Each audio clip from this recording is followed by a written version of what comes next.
Assalamualaikum warahmatullahi wabarakatuh. Sayyidina Ali bin Abi Thalib adalah khalifah keempat. Sayyidina Ali adalah pemuda pertama dari kalangan Quraisy yang masuk Islam. Ali juga menggantikan posisi Nabi SAW di tempat tidurnya ketika Nabi SAW hijrah. Sayyidina Ali juga merupakan menantu Nabi Muhammad SAW karena menikah dengan putri tercinta Nabi SAW, yaitu Fatimah yang hidupnya sangat sederhana. Sayyidina Ali adalah putra dari paman Nabi Muhammad SAW, yaitu Abi Thalib bin Abdullah Muttalib bin Hashim bin Abdul Manaf.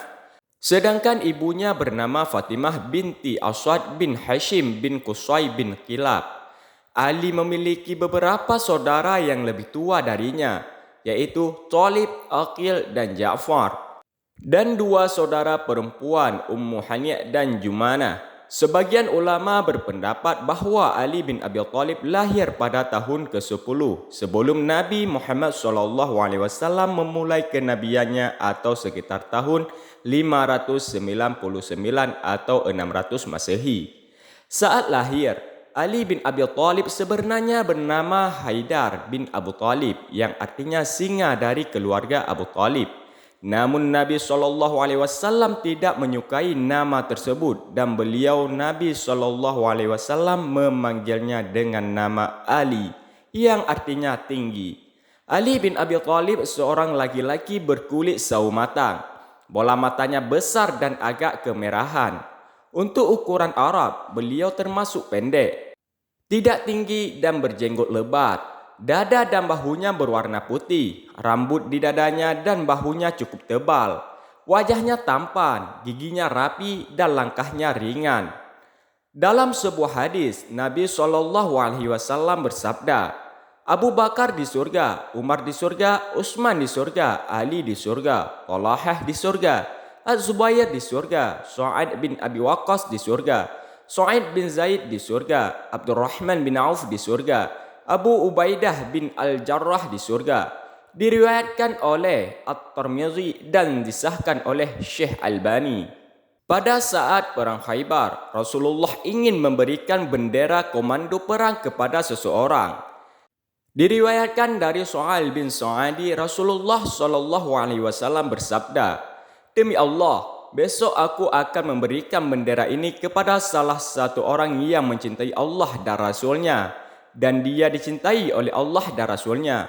Semoga Allah memberikan kemenangan melalui dia." Jadi tadi malam orang-orang teman-teman membicarakan siapa di antara mereka yang akan diberi bendera.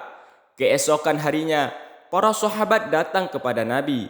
Lalu Nabi SAW berkata, "Di mana Ali bin Abi Thalib?"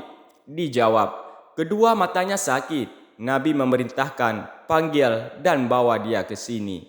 Ali dibawa menghadap Rasulullah. Lalu Rasulullah SAW meludahi matanya yang sakit sambil mendoakannya. Tiba-tiba Ali sembuh total seperti tidak pernah sakit sebelumnya. Kemudian Rasulullah SAW menyerahkan bendera tersebut kepadanya. Kemudian Ali berkata, "Ya Rasulullah, memerangi mereka sampai mereka menjadi seperti kita." Nabi bersabda, "Majulah dengan tenang sampai kamu mencapai tempat mereka. Kemudian undang mereka ke Islam dan sampaikan hak-hak Allah yang harus mereka penuhi. Demi Allah, jika Allah memberi petunjuk kepada seseorang melalui kamu, itu jauh lebih berharga bagimu daripada memiliki warna merah unta." Hadis riwayat Muslim nomor 4205. Setelah Rasulullah SAW wafat, kepemimpinan kaum muslimin dipegang oleh Khulafaur Rasyidin.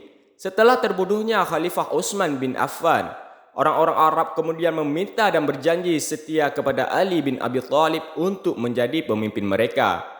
Seperti kepemimpinan Umar bin Khattab keras dan disiplin, ada beberapa hal yang dilakukan Ali pada masa pemerintahannya yang berlangsung selama 5 tahun dari tahun 656 sampai 661 Masehi. Antara lain untuk menghilangkan nepotisme dan memperluas pengaruh Islam ke dunia luar. Ali bin Abi Thalib wafat dalam usia 63 tahun dan diketahui wafat akibat dibunuh oleh Abdurrahman bin Muljam yang merupakan anggota Khawarij atau oposisi pada tanggal 19 Ramadan. Dan akhirnya Ali bin Abi Thalib radhiyallahu an menghembuskan nafasnya terakhir pada tanggal 21 Ramadan tahun 40 Hijriah. Ali bin Abi Thalib adalah seorang sahabat Nabi yang memiliki kedudukan di sisi Allah Subhanahu wa taala. Sebagai seorang muslim, tentunya kita harus mengetahui sejarah dan meneladani akhlaknya dan akhlaknya yang baik. Ali bin Abi Thalib adalah ayah dari dua cucu tercinta Nabi SAW, yaitu Hasan dan Husain. Kedua cucu ini adalah pemimpin para remaja di surga. Rasulullah SAW bersabda, Al-Hasan dan Al-Husain adalah pemimpin para pemuda surga. Hadis riwayat At-Tirmizi nomor 3781. Ali bin Abi Thalib berkata, sesungguhnya Nabi telah berjanji kepadaku bahwa tidak ada seorang pun yang mencintaiku kecuali dia adalah seorang yang beriman. Dan tidak ada seorang pun yang membenciku kecuali dia adalah orang yang munafik. Hadis riwayat Muslim. Menyandang gelar karamullah wajhah, Sayyidina Ali dipanggil atau didoakan dengan karamullah wajhah karena dua alasan. Satu, karena wajahnya tidak pernah bersujud kepada selain Allah Subhanahu wa taala sejak sebelum beliau memeluk Islam. Yang kedua, mata Sayyidina Ali tidak pernah melihat alat kelaminnya sendiri, apalagi alat kelamin orang lain. Padahal beliau istinja. Ali berusaha memalingkan wajahnya agar tidak melihat auratnya. Seperti diketahui, radhiyallahu anhu adalah doa untuk semua sahabat Nabi.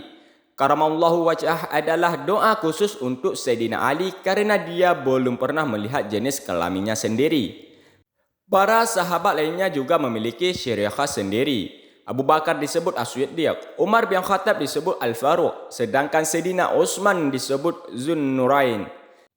Dijelaskan dalam Hasyiah Bujairimi bahwa gelar atau doa karamahullahu wajhah disematkan pada Sayyidina Ali karena ia tidak pernah sujud kepada berhala.